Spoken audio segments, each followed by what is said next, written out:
अभी हम सुन रहे हैं कि एक क्रिकेट टीम में बांग्लादेशी था, उसको हटा दिया गया। बराबर ये बांग्लादेश में हिंदुओं पर जुल्म हो रहा, मैंने भी उसकी मजम्मत की। मगर ये तो बताओ मोदी जी, अगर बांग्लादेश में किसी की मॉब लिंचिंग होती है तो आपको गुस्सा आता है, मगर महाराष्ट्र के जलगांव में जिस बच्चे को मारा गया था उसके ऊपर आपको गुस्सा क्यों नहीं आता मोदी जी, फडणवीस जी? सबसे पहली मॉब लिंचिंग 2014 में मोदी की हुकूमत बनने के बाद पूना में मोहसिन शेख की हुई थी और जलगांव में सुलेमान पठान को उसी के दोस्तों ने मार मार कर उसको शहीद कर दिया। अगर बांग्लादेश में कोई हिंदू मरता है हम कंडेम करते हैं, मारने वालों को जालिम कहते हैं। मारने वाले जिन्होंने जलगांव में सुलेमान पठान को कहा वो भी जालिम है, उनका भी कंडेमनेशन होना चाहिए। बांग्लादेश हो या भारत हो, इंसान की जिंदगी इंसान होती है, हिंदू की भी जिंदगी होती है, मुसलमान की भी जिंदगी हो सकती है।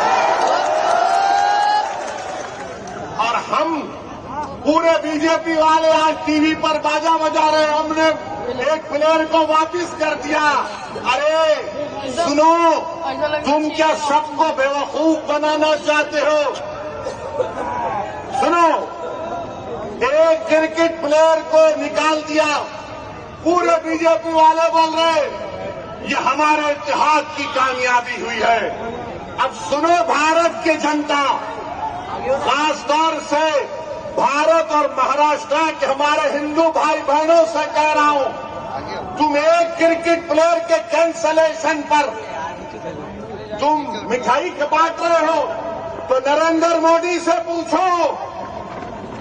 इस साल मोदी ने बांग्लादेश को 120 करोड़ रुपए दिए नहीं दिए, बताओ मेरे को।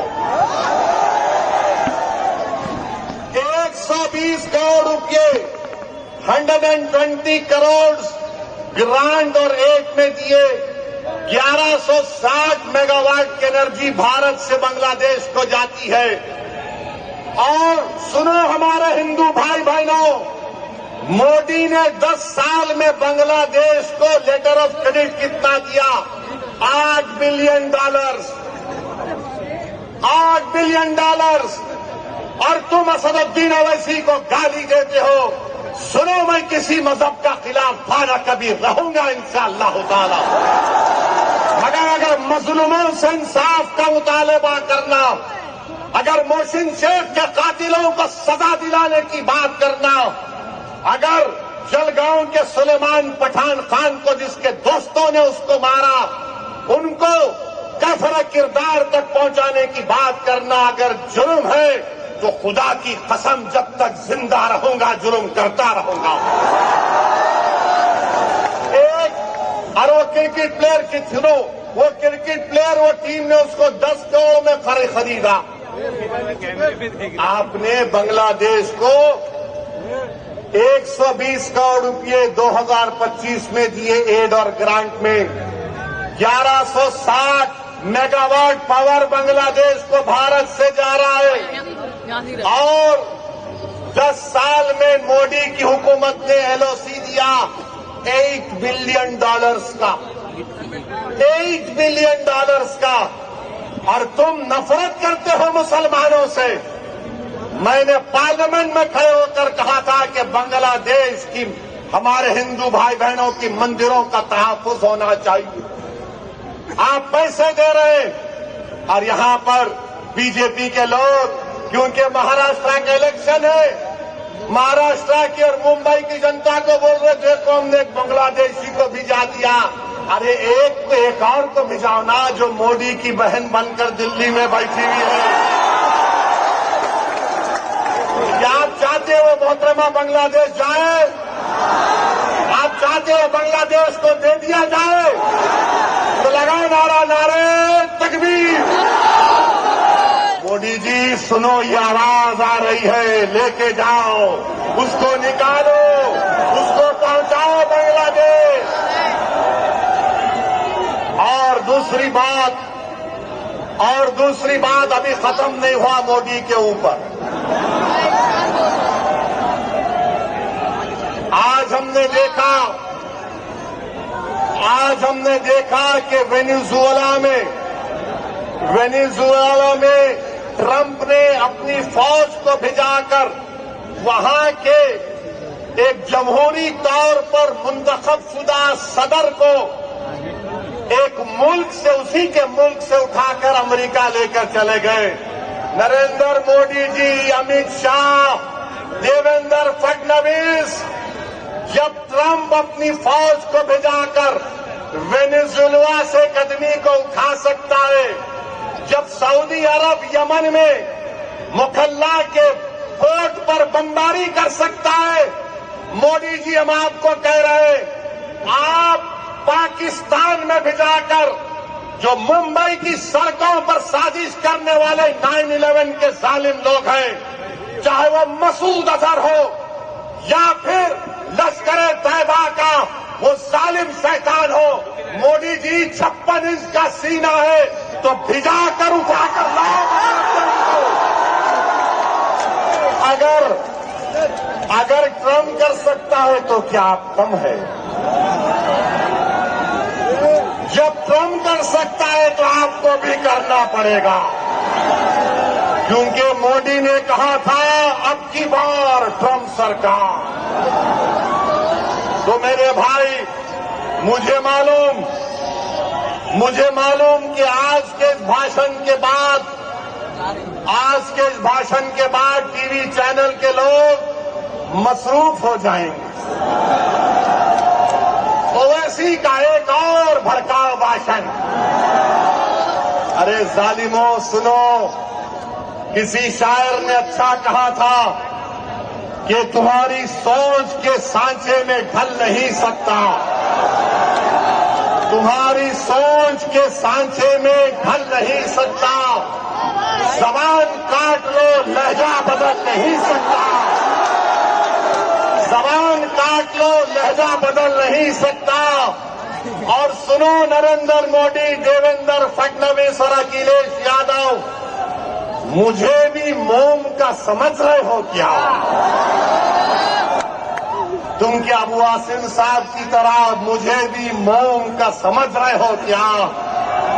तुम्हारी लौ से ये लोहा पिघल नहीं सकता। तो मेरे अजीज दोस्तों और बुजुर्गों, अब आएंगे समाजवादी के लोग, उत्तर प्रदेश से भी आएंगे और आकर सिर्फ एक ही का नाम लेंगे, दूल्हे भाई आकर ये बोलकर गए थे। तो इनको पूछो, अगर समाजवादी पार्टी के तरफ से कोई एमपी आएगा तो एमपी से पूछो, जब भारत की पार्लियामेंट में वंदे मातरम पर बहस हो रही थी तो किसने भारत की पार्लियामेंट में खड़े होकर भारत के संविधान का हवाला देकर कहा था? मैंने कहा था कि भारत का जो आईन है, प्रियम्बल है, वो शुरू होता वी द पीपल के नाम से, भारत माता के नाम से शुरू नहीं होता। वो किसने भारत की पार्लियामेंट में खड़े होकर कहा था कि भारत का जो संविधान का आईन का प्रियम्बल है वो क्या कहता है? जिस वक्त संविधान को अपना रहे थे 24 जनवरी 1950 को, तो क्या कहा था? Liberty of thought, expression, belief, faith and worship कहा था हमने। और ये समाजवादी पार्टी के जितने एमपी खड़े होकर कह रहे थे, मैंने खड़े होकर कहा हम इस मुल्क के लिए अपनी जानों को कुर्बान करके और करते रहेंगे। मगर हमने कहा कि हम सिर्फ अल्लाह की इबादत करने वाले हैं, हम अपनी माँ से बेइंतहा मोहब्बत करते। मेरी माँ खुदा नहीं है, मेरा खुदा वो है जो जमीन और आसमान का खालिक है। मेरी बात का यकीन मत करो, उठाकर सुन लो यूट्यूब पर जितने समाजवादी पार्टी के एमपी तकरीर किए। मैंने कहा था इय्याका नाबुदु व इय्याका नस्तईन। तुमने क्या कहा था बताओ? भारत का संविधान मुझे इस बात की इजाजत देता है। ये समाजवादी पार्टी ने उत्तर प्रदेश में और महाराष्ट्र में जितना बेड़ा गर्क किया है मुस्लिम अक़लियत का, जितना इसमें बराबर कहा कांग्रेस का, शिवसेना का, राष्ट्रवादी कांग्रेस का है, बीजेपी का है, उतना भी हिस्सा समाजवादी पार्टी का भी है। याद रखो आप, ये तमाम नहीं चाहते कि तुम्हारे दिल में जो तकलीफ है तुम्हारी जबान पर आ जाए। ये कभी नहीं चाहते कि तुम्हारे जो ख्वाब है उसको पूरा किया जाए। ये कभी नहीं चाहते कि तुमको साथ लाकर खड़ा किया जाए। ये कभी नहीं चाहते कि तुमको लीडर बनाया जाए। मजलिस का पैगाम ये है कि तुम साथ भी खड़े हो गए, तुम आंख में आंख डालकर जमहूरी तरीके से अपनी लड़ाई को लड़ोगे, तो क्या आप मजलिस को देंगे 15 तारीख को? 15 तारीख को पतंग के निशान पर बटन दबेगा तो लगाइए मेरे साथ नारा, नारे तकबीर, नारे तकबीर।